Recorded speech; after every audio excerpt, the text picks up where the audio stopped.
Well over 100,000 federal public servants have now walked off the job after contract talks broke down late last night. Imports and exports, passport services, and tax filings, those are expected to be impacted. You could feel that.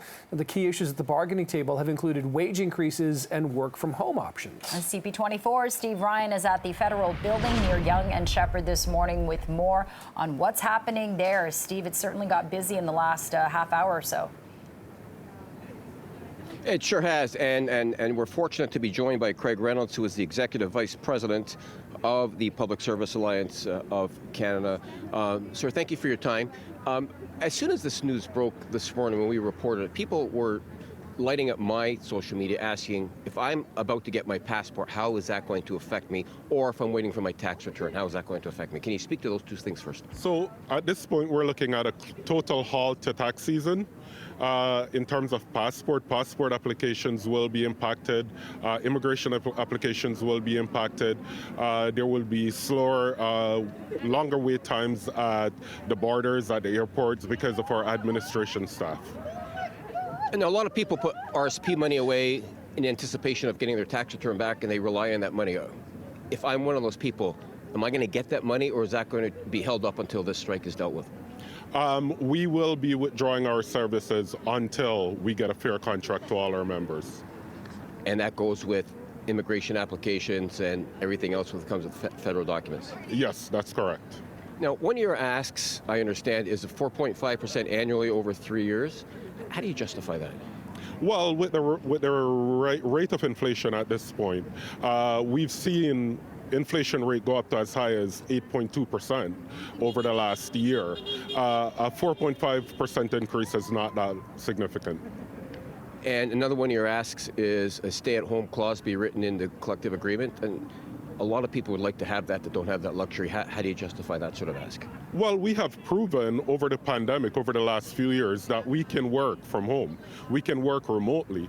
And so we believe that at this point, it should be an option. It should be available to our members, and it should be done fairly right across the board.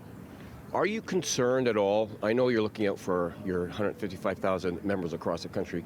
Are you concerned how this type of strike will cause people to kind of turn their feelings against your workers, given the fact that everything you guys do is very important with regards to people moving around the country, getting their tax returns, immigration papers? Are you concerned about the taste that's going to leave in the mouths of Canadians?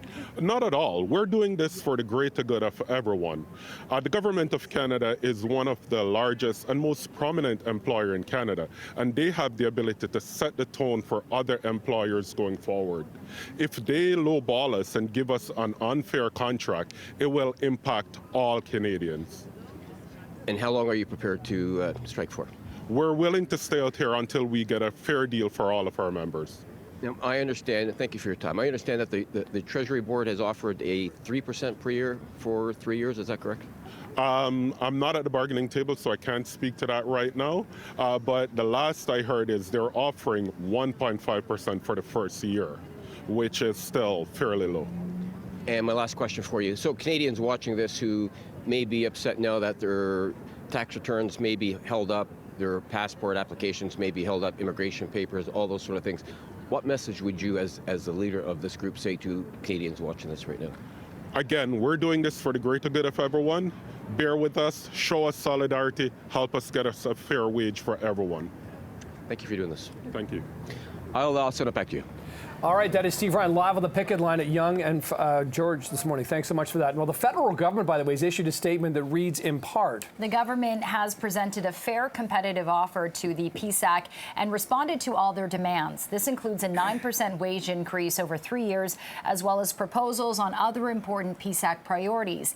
Even though there is a competitive deal on the table, the PSAC continues to insist on demands that are unaffordable and would severely impact the government's ability to deliver services to Canadians.